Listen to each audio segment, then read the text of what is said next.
Oke, bismillahirrahmanirrahim. Assalamualaikum warahmatullahi wabarakatuh. Selamat pagi. Ya, pada pertemuan pertama mata kuliah pengantar promosi kesehatan kali ini, kita akan membahas tentang konsep dasar ataupun pengertian definisi dari promosi kesehatan.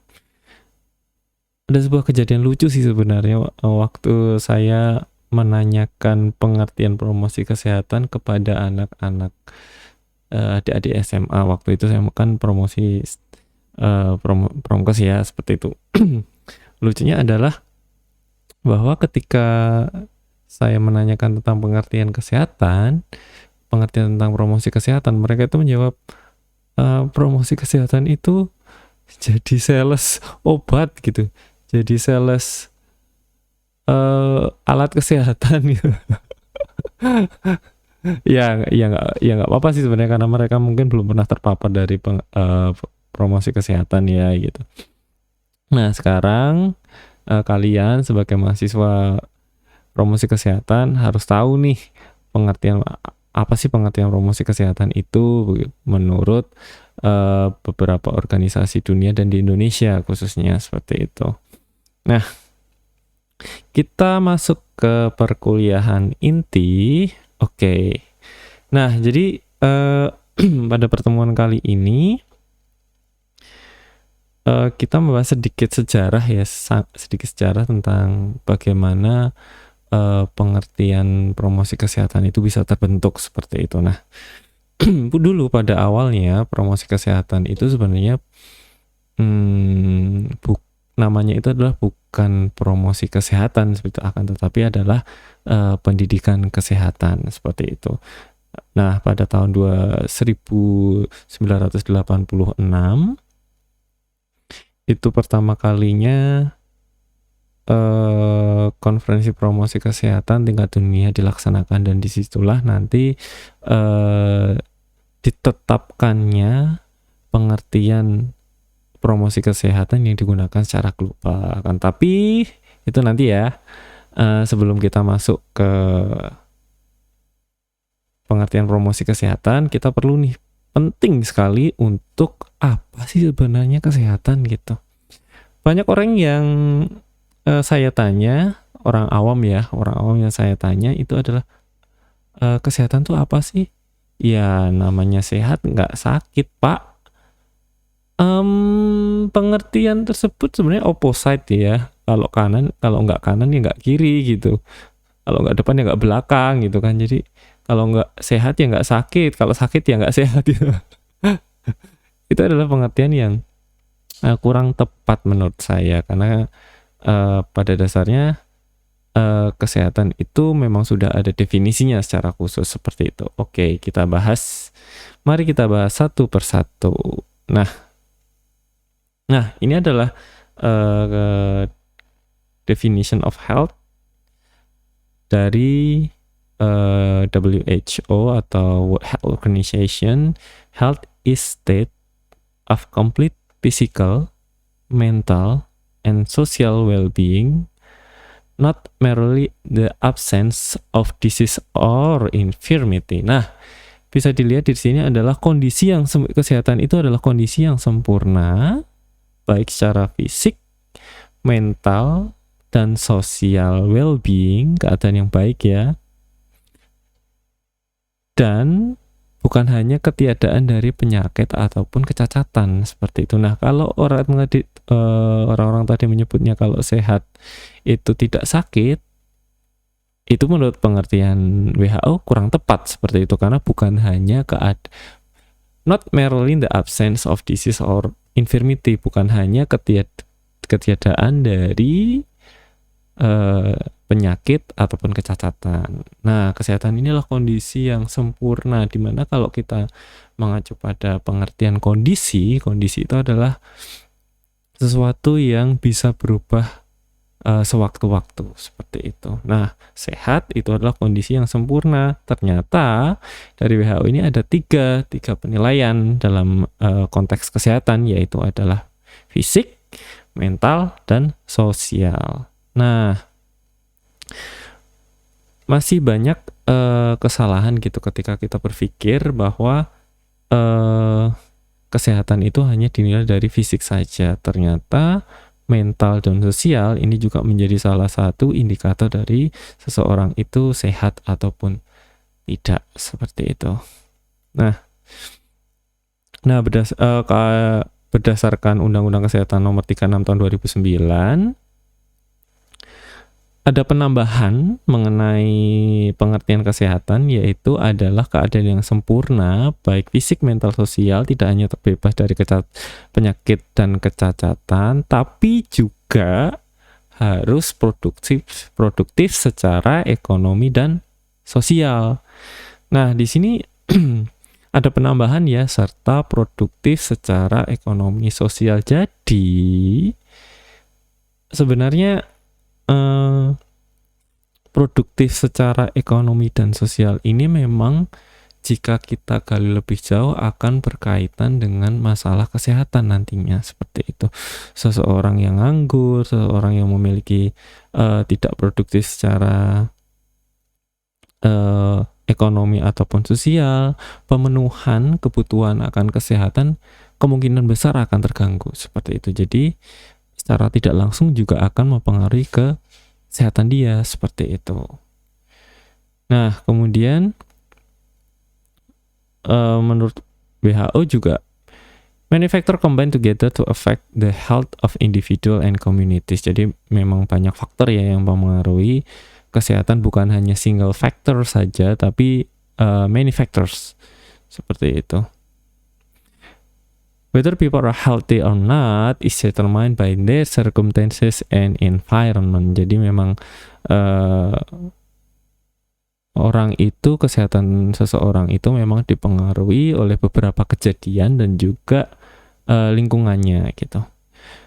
To a large extent, factors such as where we live, the state of our environment, genetics, our income and education level, and our relationship with friends and family all have considerable impact on health. Nah, jadi the large extent, jadi pengaruh yang besar itu adalah di mana kita tinggal, kemudian tingkat ataupun kondisi lingkungan, genetik, income, ternyata income juga, kemudian tingkat pendidikan, kemudian hubungan kita dengan teman dan keluarga, itu ternyata sangat berpengaruh terhadap kesehatan jika kesehatan tadi benar-benar dilihat dari pengertian WHO, yaitu terdiri dari physical, mental, and social. Jadi ini faktor-faktor yang sangat mempengaruhi kesehatan, seperti itu, dapat mempengaruhi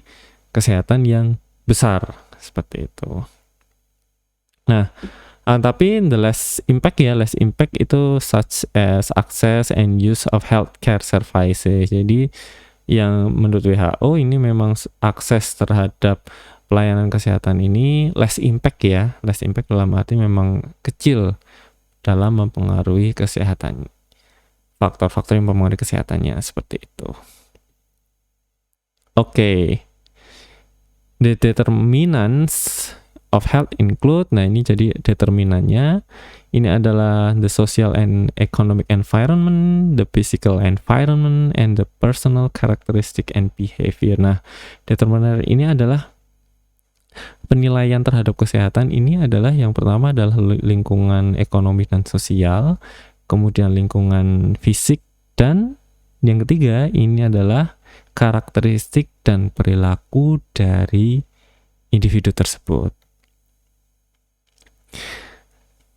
Nah, ini saya menemukan gambar yang cukup menarik gitu di Google, bahwa ini berdasarkan Kementerian Kesehatan Kanada ya. Ternyata determinan kesehatan di sana itu banyak sekali di sini, mulai dari health services, gender, kemudian financial, culture, genetic, health development, kemudian social environment, personal health practices, and so on. Jadi di sini banyak gitu hal-hal yang mempengaruhi kesehatan, seperti itu. Nah, untuk selanjutnya ini cukup menarik ini sebenarnya, gambar ini sebenarnya apa sih yang membuat seseorang Canadian itu adalah orang-orang Kanada sakit seperti itu. Nah, ternyata 50% itu adalah ternyata berkaitan dengan kehidupan sehari-hari. Yang pertama adalah income. Ternyata orang Kanada itu kecenderungannya ketika income-nya sedikit, maka kemungkinan besar dia akan sakit itu lebih ada gitu. Kemudian early childhood development. Nah, ini penting juga nih. Ternyata early childhood development ternyata 1000 hari pertama ya, early childhood development itu dapat mempengaruhi kesehatannya di masa mendatang seperti itu. Disability, kecacatan, education, social exclusion, social safety net, gender. Nah, ternyata di sana gender antara cowok dan cewek itu juga menjadi masalah kesehatan di sana. Ternyata masih ada ketimpangan gender seperti itu. Kemudian work condition, race, suku dan lain-lain seperti itu ya. Nah, di sini cukup menarik ya, ternyata di sana bagi saya yang saya highlight itu adalah gender. Gender ternyata juga menjadi masalah kesehatan ternyata di sana. Di Indonesia pun saya kira juga masih ada ya. Kenapa saya bisa bilang seperti itu? Salah satu contoh simpelnya adalah mengenai masalah kontrasepsi. Nah, kontrasepsi di Indonesia itu masih sangat gender sekali, begitu, di mana rata-rata kontrasepsi itu masih dipakai seorang cewek atau seorang wanita, begitu. Sedangkan cowok tidak mau untuk memakai kontrasepsi. Sangat mudah sekali ditemukan bahwa penggunaan kontrasepsi pada wanita itu sangat mendominasi seperti pil, suntik, kemudian IUD, implan, dan lain-lain. Sedangkan mungkin untuk cakupan kontrasepsi pada cowok sangat sedikit sekali, dan itu juga gender sebenarnya, seperti itu, masalah gender. Oke, selanjutnya.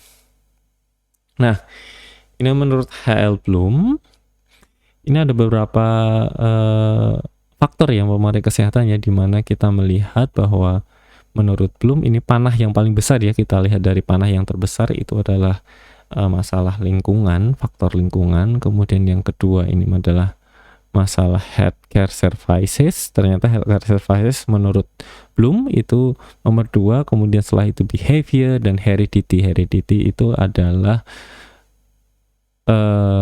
penyakit keturunan seperti itu. Oke, kita masuk ke promosi kesehatan. Ya, sebelum saya sudah mengatakan sebelumnya bahwa ini adalah sebuah kota ya.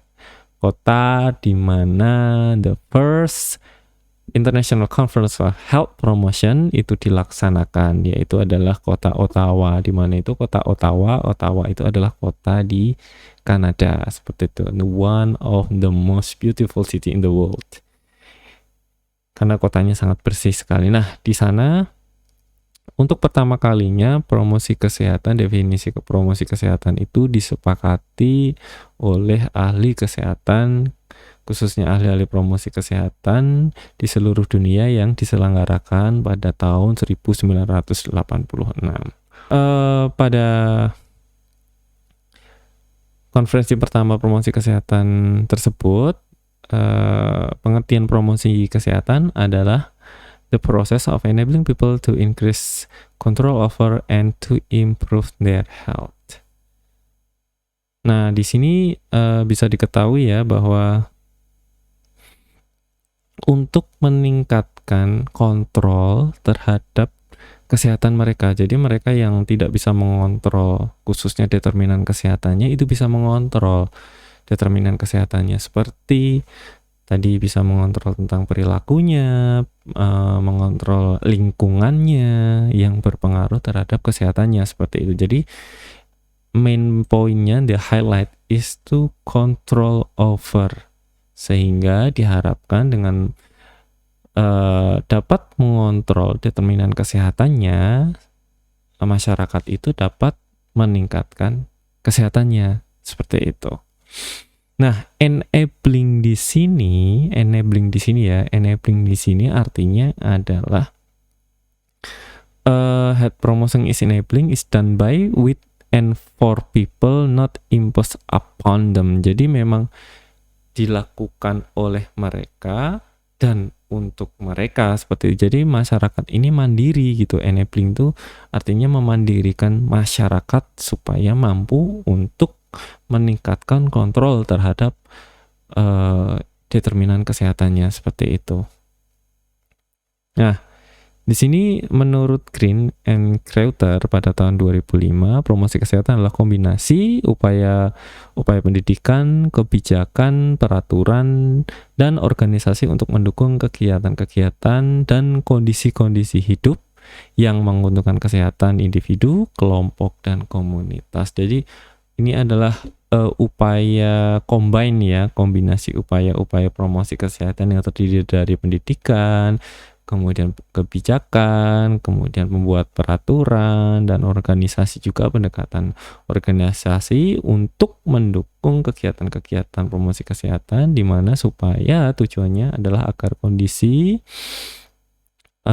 ataupun kondisi lingkungan yang ada di masyarakat itu menguntungkan bagi kesehatan individu, kelompok, dan masyarakat seperti itu. Nah, berdasarkan keputusan Menteri Kesehatan nomor sekian, nomor 1914 pada tahun 2005, ini adalah promosi kesehatan itu adalah upaya untuk meningkatkan kemampuan masyarakat dalam mengendalikan faktor-faktor kesehatan melalui pembelajaran dari, oleh, dan untuk masyarakat agar mereka dapat menolong dirinya sendiri, serta mengembangkan kegiatan yang bersumber daya masyarakat sesuai sosial budaya setempat dan didukung oleh kebijakan publik yang berwawasan kesehatan. Nanti kita akan membahas tentang strategi dan aksi promosi kesehatan ya, karena di sini sudah termaktub di pengertian promosi kesehatan berdasarkan keputusan Menteri Kesehatan ini. Nah, ini bukan lambang Desa Komogakure ya, bukan. Ini adalah emblem promosi kesehatan. Ya, memang keren sih lambangnya seperti itu. Ini mencakup dari strategi promosi kesehatan dan juga aksi dari promosi kesehatan. Kita lihat di sini ada lingkaran. Lingkaran di sini adalah menggambarkan tentang strategi promosi kesehatan, yaitu adalah enable, mediate, dan advocate. Nanti kita akan bahas satu-satu. Kemudian juga ada 5 aksi promosi kesehatan, yaitu strengthen community action, develop personal skill, create supportive environment, reorient health services, and build healthy public policy. Nanti kita akan bahas satu-satu ya. Nah, di sini ada 5 health promotion action yang terdiri dari 5 healthy public policy. Apa sih artinya healthy public policy?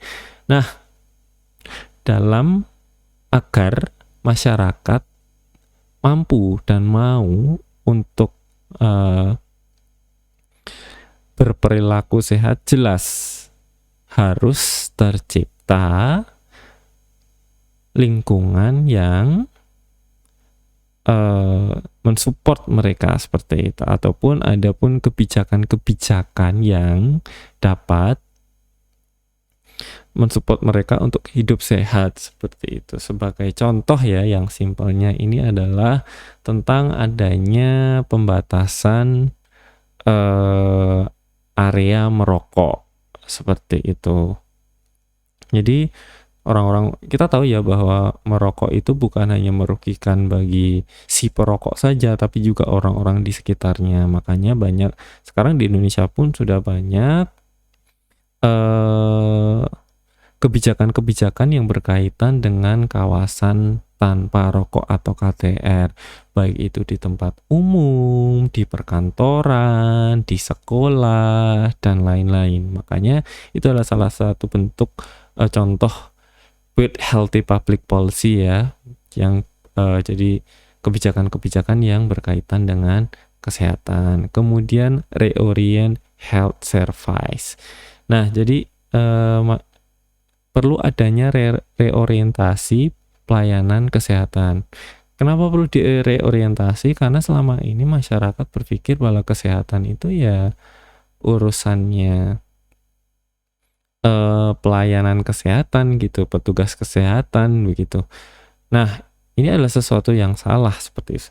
Jadi reorient health services ini artinya bahwa provider kesehatan itu bukan hanya petugas kesehatan tapi juga masyarakat itu sendiri, dalam arti tertentu ya gitu, bahwa dengan tujuan bahwa kesehatan ini bukan hanya tanggung jawab dari petugas kesehatan akan tetapi seluruh masyarakat. Tujuannya adalah itu.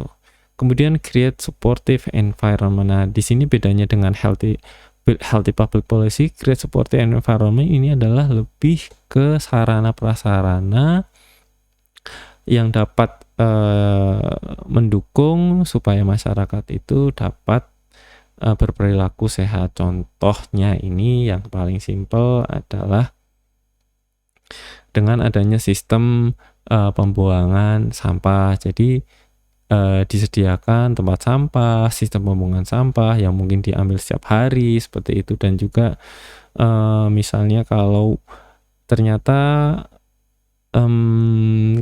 aktivitas fisik di sebuah masyarakat, di sebuah kota itu masih kurang. Jadi perlu adanya pembangunan agar masyarakat itu mau untuk melakukan olahraga, pusat-pusat olahraga. Kalau di Solo sudah ada ya di Solo ya. Contohnya itu adalah di Manahan, di mana di situ ada jogging track, kemudian juga ada untuk sepedaan begitu. Jadi memang harus ada lingkungan yang mendukung adanya sebuah perilaku sehat seperti itu. Kemudian strengthen community action. Nah, community banyak ya kegiatan-kegiatan di Indonesia itu yang terkenal dari zaman Pak Harto itu adalah posyandu. Itu mendapat apresiasi dari WHO juga kalau nggak salah dulu. Karena sampai sekarang pun itu masih menjadi salah satu tangan panjang dari puskesmas dalam menginformasikan program-program kesehatan seperti itu. Nah, di sini harus dikuatkan nih kegiatan posyandu tersebut gitu.